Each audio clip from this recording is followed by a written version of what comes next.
Friends, welcome to quick and easy. Friends, જુઓ મસ્ત મજાનો સાંભાર છે કે નહીં, અને એ પણ ફક્ત 10 જ મિનિટમાં બની ગયો છે. તો ફ્રેન્ડ્સ, અને એની સાથે એકદમ પોચી મારી રીતે બનતી હું તમને આજે ઇડલી બતાવવાની છું, અને મસ્ત મજાની કોપરાની ચટણી, અને એ પણ સૂકા કોપરામાંથી. આપણી પાસે નાળિયેર ન હોય તો આપણે શું કરીએ, તો આ આખી રેસીપી તમે ચોક્કસથી જોજો. અને સાંભારનું તો પ્રીમિક્સ છે, તમે એકવાર બનાવો 4-5 મહિના વાપરો. તો એના માટે મારે 200 ગ્રામ મેં તુવેરની દાળ લીધી છે, કોરી. તમારે કોરી દાળ લેવાની, પેલી તેલવાળી હોય તો ધોઈને સૂકવીને લેવાની. એમાં 1 ટેબલ સ્પૂન જેટલી ચણાની દાળ છે. એ બંને તમારે પહેલાં કોરું 5 થી 7 મિનિટ એકદમ સ્લો ગેસ ઉપર શેકી લેવાનું છે.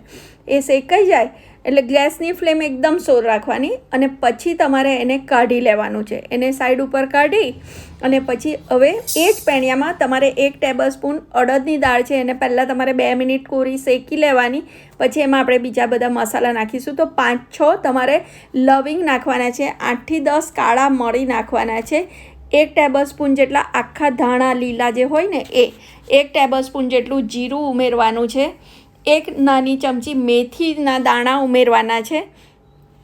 એ બધું તમારે ફરી 2 મિનિટ શેકી લેવાનું, અને પછી એને આપણે દાળવાળા મિક્સરમાં ભેગું કરી દેવાનું. હવે એને બરાબર મિક્સ કરી અને થોડુંક ઠંડુ પડે ને એટલે તમારે એને મિક્સરમાં ગ્રાઇન્ડ કરી લેવાનું. ફ્રેન્ડ્સ, આ સાંભાર એટલો સરસ બનશે ને કે તમે કહી જ ના શકો કે દાળ બાફ્યા વગર મેં બનાવ્યો છે.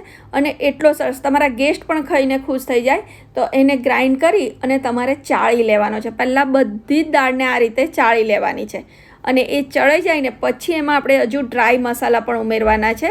આપણો આ પાવડર રેડી થયો. હવે એમાં આપણે ડ્રાય મસાલા, તો આ 1 ટેબલ સ્પૂન જેટલું ધાણા જીરું છે, આપણું રેગ્યુલર મરચું 1 ચમચી જેટલું છે, 1 નાની ચમચી હળદર છે, 1 ટેબલ સ્પૂન જેટલું કાશ્મીરી લાલ મરચું છે, કલર સરસ આવશે. મેં 1.5 ટેબલ સ્પૂન જેટલું મીઠું ઉમેર્યું છે, તમે તમારા સ્વાદ પ્રમાણે ઉમેરજો.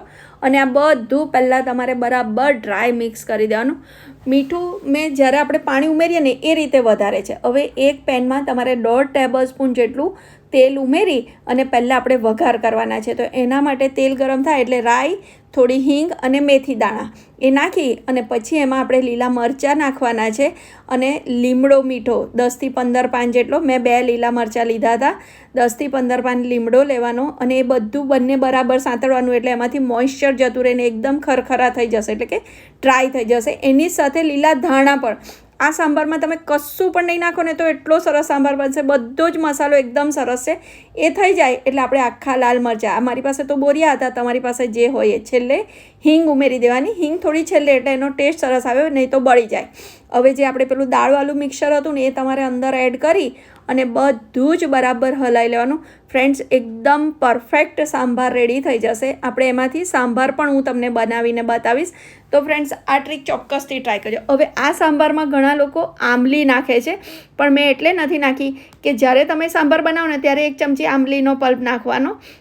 આમ નાખશો ને તો કોઈ વાર મોઇશ્ચર રહી જાય તો તમારો સાંભાર પાવડર બગડી જાય પ્રીમિક્સ. એટલે હવે 1 ચમચી તેલ ઉમેરી, અને આજે તો મારી પાસે બધા વેજીટેબલ્સ છે એટલે હું આ વેજીટેબલ્સવાળો બનાવું છું. તમારે કશું જ નહીં કરવાનું, પાણીમાં ઓગાળી અને ઉકળતા પાણીમાં ઉમેરીને તમારો સાંભાર બની જશે.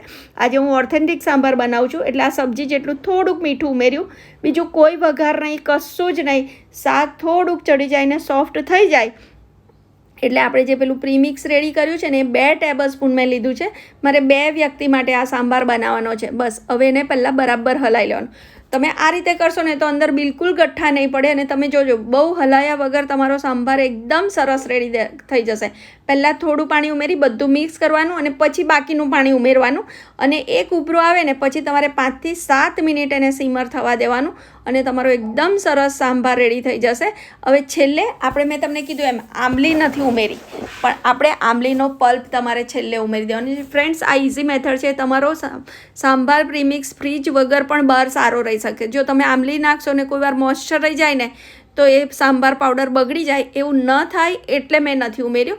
હવે જો આપણે સાંભાર સર્વ કરીએ, તમને જોઈને લાગે કે આ સાંભાર પ્રીમિક્સમાંથી બનાવ્યો છે ફ્રેન્ડ્સ, તો તમે એકવાર ચોક્કસ ટ્રાય કરજો. ફ્રેન્ડ્સ આપણી ઇડલી પણ જુઓ એકદમ સોફ્ટ અને સરસ થઈ છે. તો આ રેસીપી આખી તમે ચોક્કસથી ટ્રાય કરજો, તમારા ફ્રેન્ડ સાથે શેર કરજો. અત્યાર સુધી ઇડલી કે ઢોસા બનાવવા તમે બેટર બહારથી લાવો છો, હવે ના લાવતા. એકદમ સરસ મેથડથી હું તમને બતાવીશ. સેટ પણ લેન્ધી નથી, પણ એના પછીનું જે રિઝલ્ટ મળશે ને એ બહુ જ સરસ હશે.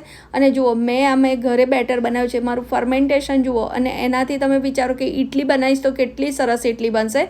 તો બહુ જ ઇઝી વેથી, કોઈપણ જાતની બહુ ઝંઝટ વગર, અને હું તમને એકદમ સરળ રીતે ઇડલીનું બેટર કેવી રીતે બનાવવાનું અને એમાંથી ઇડલી કેવી રીતે બનશે એ તમને બતાવું છું. અને કોઈ પણ જાતના સોડા કે ઈનો વગર એકદમ સરસ અને પોચી ઇડલી હું તમને આજે બતાવીશ.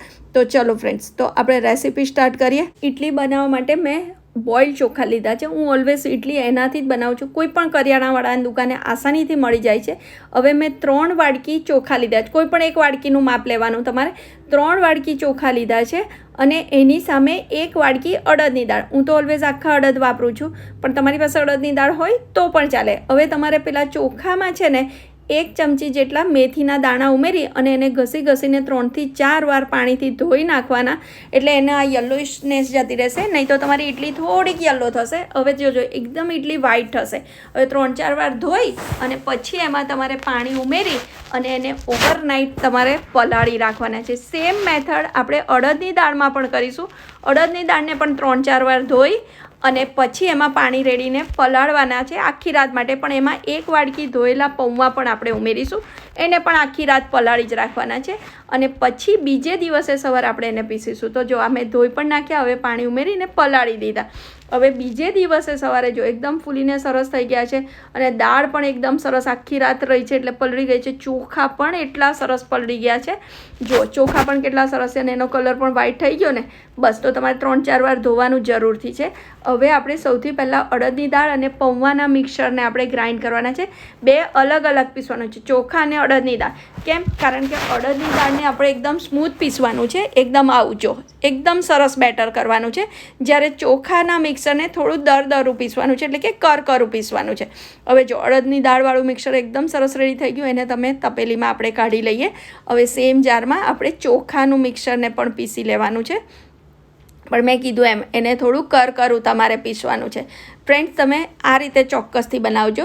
હવે એમાં થોડુંક આપણે મેં જે પલાળ્યું હતું ને એ ચોખાનું પાણી ઉમેર્યું છે અને 2 ચમચા એટલે કે 2 ટેબલસ્પૂન જેટલું દહીં છે. દહીં બહુ ખાટું નથી, ઇડલી બિલકુલ ખાટી નહીં થાય, પણ તમે જોજો કે આ પલાળેલું પાણી અને દહીંથી એકદમ ફર્મેન્ટેશન સરસ થશે. હવે એને તમારે પીસી લેવાનું છે. જો થોડુંક દરદરું છે કે નહીં, બસ એટલે આપણે બંનેને અલગ અલગથી પીસીએ છીએ. તો આપણું બંને પીસાઈ ગયું છે. અડદની દાળ પણ પીસાઈ ગઈ છે અને ચોખા પણ પીસાઈ ગયા છે. હવે તમારે બંનેને મિક્સ કરી લેવાનું છે.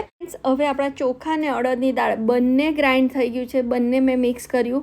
અને હવે એને આવી રીતે ચમચાથી નથી હલાવવાનું, આપણી દેશી સ્ટાઇલ મસ્ત આપણા હાથથી 2 થી 3 મિનિટ તમારે આવું ફેટવાનું છે.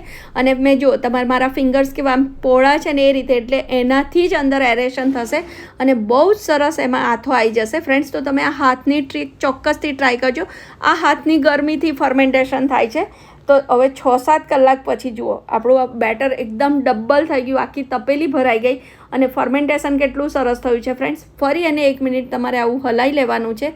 અને આ તો બહુ બધું બેટર છે એટલે મારે જોઈએ એટલું તમારે તપેલીમાં અલગ કાઢી લેવાનું. બધા બેટરમાં તમારે મીઠું નથી નાખવાનું. હવે મારે 2 જણ માટે બનાવવાની છે એટલે મેં એક નાની તપેલીમાં અલગ કાઢ્યું. હવે એમાં હું સ્વાદ પ્રમાણે મીઠું અને 1 ટેબલસ્પૂન જેટલું તેલ ઉમેરીશ, એટલે કે એનાથી એકદમ સોફ્ટ અને ડચુરો નહીં બાજે, સરસ ઇડલી થશે. હવે આ થાળીને ગ્રીસ કરી દેવાના છે ઇડલી મોલ્ડને અને એમાં બેટર પાથરી દેવાનું છે. મેં સાઈડ ઉપર કુકર પણ રેડી કરી દીધું છે પાણી ઉકળવા માટે. હવે બંને ડીશને તમારે આવી રીતે કુકરમાં મૂકી દેવાની છે અને 10 થી 12 મિનિટ સ્ટીમ કરી લેવાની છે. હવે જો 10 મિનિટ થઈ ગઈ, ચેક કરી લઈએ. હવે આપણી ઇડલી એકદમ કમ્પ્લીટ થઈ ગઈ છે. 5 મિનિટ બહાર રહેવા દઈ અને આપણે એને કાઢી લઈશું. ફ્રેન્ડ્સ જુઓ એકદમ સોફ્ટ છે, કેટલી રૂ જેવી પોચી છે. ફ્રેન્ડ્સ તો આ રીતે તમે બેટર ચોક્કસથી ટ્રાય કરજો. હવે આપણો સાંભાર પણ રેડી છે, ઇડલી પણ રેડી છે.